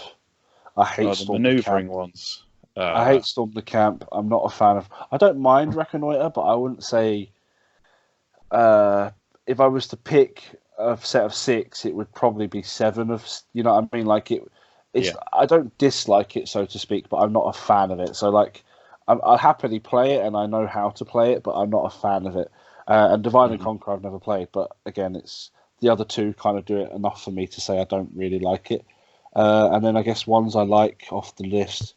I quite like Pool 2, Domination, Capture. They're quite nice scenarios to just sit and. They require a little bit less thinking. I'd agree with that. They'd be a perfect scenario for day 1 of a 2-day tournament. If that based on literally just looking at the scenarios as what they are and what I've played, they're probably what I would pick. So. I don't think that answers your question very well, Sam, but who are you getting, mate? I'm sorry. I'll go least favourite is Pool 4, just based on the armies I usually take, and then Pool 2 would probably be my favourite because they're competitive and they're objective based, as the name would suggest, but they're not, they're not the headache that Fog of War is. Yeah, that's fair. Kieran Street has asked, have any of the new scenarios shaken up how you might build lists? Yes. Yeah. Cavalry. We went on that quite at length, didn't we, when we did the review, and we said, look, if you can fly, if you've got a decent... Because I think people now might take a full box of cav and not just the 2 or 3, as you pointed out when it came out at the first point. Because now there's a lot of, divide and conquer, you got to get across the board quickly, destroy the supplies, they're 24 inches away. Retrieval, you got to go in there, board half, nick something and bring it back over your one. Breakthrough is all about getting over to, as it would suggest, across the other one. Command the battlefield, you've got to navigate this massive 12-inch radius circle in the middle that gives Yeah, you no points. You got to get into the corners. You have to be all over the board for that scenario. I mean, luckily I played it with Goblin Town and it helped, but it was still horrendous. Well, I didn't have the scribe because I just didn't have it. Okay. But like, it's still, that's why I had the captain with March really helped, because I was able to sort of, march across the middle of the board and get to the other side somewhat quickly. But yeah, March, Cav, flying, all key, I think. And if you don't have those, and then those scenarios pop up, it hurts you quite a lot. So yeah, it's made me want to less use Lake Town, I'll be honest, because suddenly you've got a big mobility struggle. Yeah, I mean, if I played just Umbar purely by itself, I would really struggle as well. Sam Huddy has then asked again, what models in the MTO do or did you plan to get, depending on whether it still goes live tomorrow? It probably won't, I'll be honest. They've said they're not. I can't imagine it will. I can't remember what was in it. I think the Ent's quite cool. Hang on, I'll get the picture. So there were metal Ents. There was Gamling with no banner mounted, and unless you're doing Warg attacks as a themed army, I can't see why you. Because for his points, there's just better stuff you can get. Yeah, you would never got banner. I would never take him without the banner if I was going to take him. Yeah, you could go Erkenbrand. You could do Day of Wine. You could do Elfhelm. You could even do Hammer. There's almost everything else at that. Oh, Dernhelm, absolutely Dernhelm. There's just better stuff for the 60 odd points that Gamling is without a banner.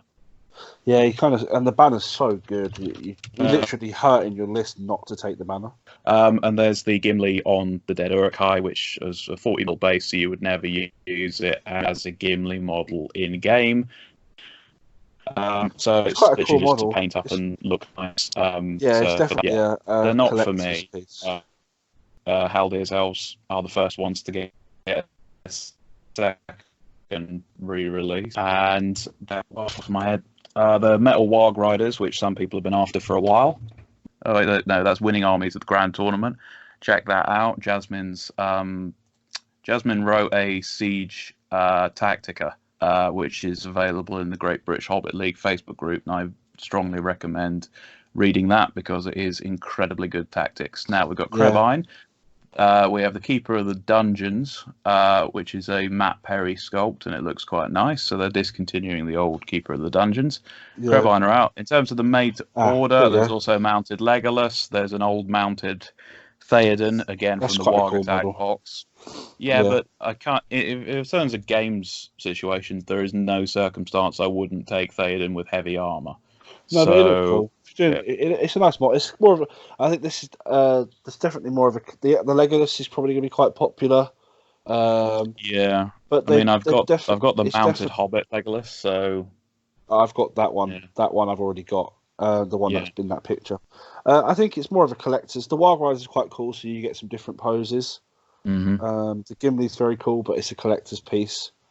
It's very, very much a collector's made to order, I think. So for me, if I have no interest in Ents, I don't own any of them. They are quite cool, but I don't own it. I probably wouldn't have bought anything, to be honest. If I didn't have the Legolas, I probably would have bought that, but I already have that exact Legolas. So something the Metal Ents can help with is that for the time being, there are no official models for Quickbeam and Beachbone. So not only do you get a Metal Ent, which is tiny compared to the plastic Ents, but that's fine. You can use it as quick beam and say he's quicker because he's smaller. Yeah. But it also comes with a spare face and a couple of spare branches and arms. So potentially what you can do with that is convert up the plastic kit to do different Ents. So it could be worth getting. Depends what price it comes in at.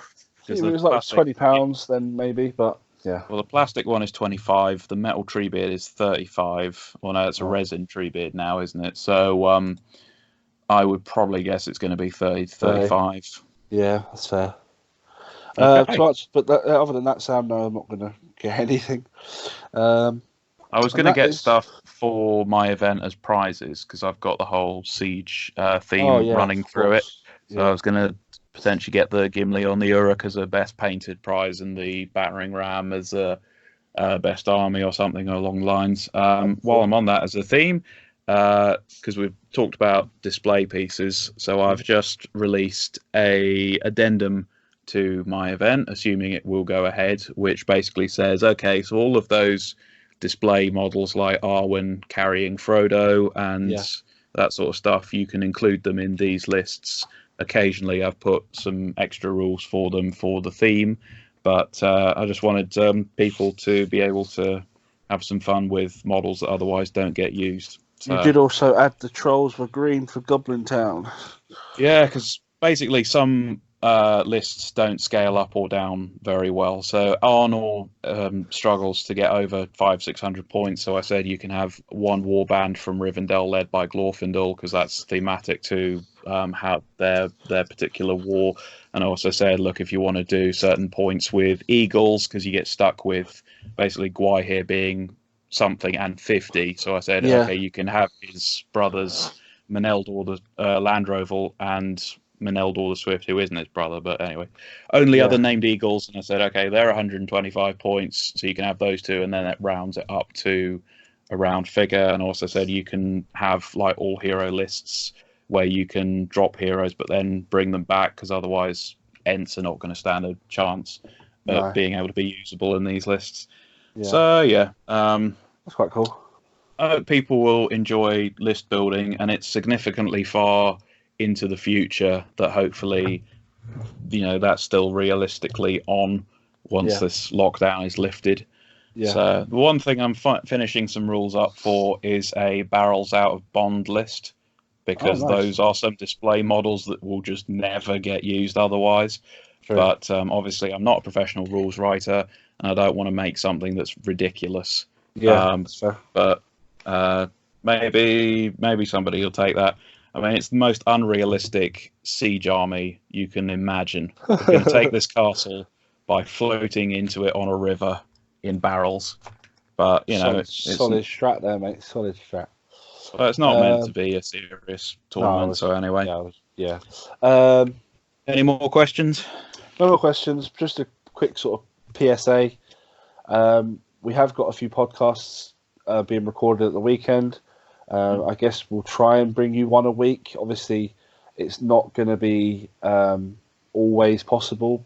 But I do appreciate that some of you are now going to be stuck at home for 3 months, and we will try our best to have an episode for you every week. I appreciate that you might not always want to listen to us waffle for 2 hours at a time, like this one is. But if you're doing hobby and you're sat at home, and it's sort of, I guess it's a little bit of a hobby social thing just to listen to me and whoever, or CJ and James and Sam. I know they've got another lore episode coming out, which I've really enjoyed because I'm not in them and I can actually listen to them. And they are. And James is like a fountain of knowledge, so it's really good to listen to them. We've got him and Tom Hawker on for this Sunday because we're going to do Lore of the Dwarves, which is Tom's favourite thing in the whole world. And me and Sam are going to do a review of his event, which we had last weekend. So hopefully they'll both be out in a reason. I think we'll stagger them. So we'll have I normally get my episodes up a lot quicker because I don't edit them. Yep. So we'll have my one come out. This one will go out this week now, hopefully. And then we'll do the review next week. And then we've got a lore episode the week after. So you'll have at least 3 weeks of content. And then me and whoever, or CJ and whoever, can look at recording some other stuff. So as always, if you want a podcast on a specific subject or a specific topic, which is the same thing, or you have more questions that you want us to discuss, and we can do an episode on specifically, if you want a really in-depth episode and give us a chance to actually do some research and give you some proper good answers as opposed to just quickly off the top of our heads like most of these Q&As are, then please put them in the comments below. We've got a lot of likes recently, and we've actually gained quite a few more subscribers again recently, so thank you very much for that. I think we're up to 117 now, which is mad considering it's just us talking over Skype, and you guys seem to... There's quite a lot of interaction. I really appreciate it. This is actually part of my main hobby time now, almost every week. So yeah, thank you for the support, and hopefully we can provide you some entertainment or some form of white noise that isn't the kids or whatever. whilst this is all going on, and we'll try and be positive, and we'll try and be not sort of, just something different. That's not everything at the moment so negative. So hopefully this just helps a little bit. But That's a real advert for our podcast. You just say, we are better than the sound of silence. Well, it's not, but I mean, there's so much, like, if you look at Facebook or if you look at anything at the moment, it's just so negative, and I can appreciate that.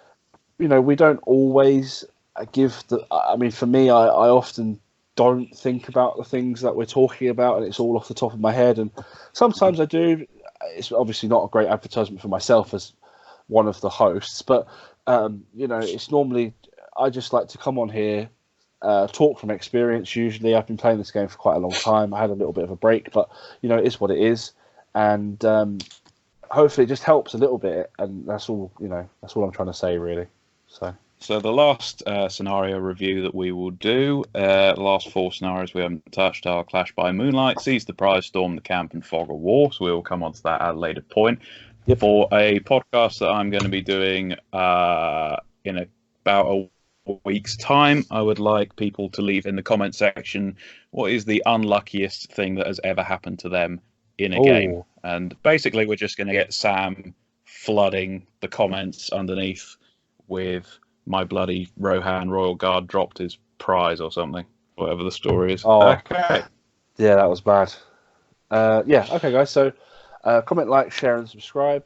And we'll speak to you all soon. Take care. Bye.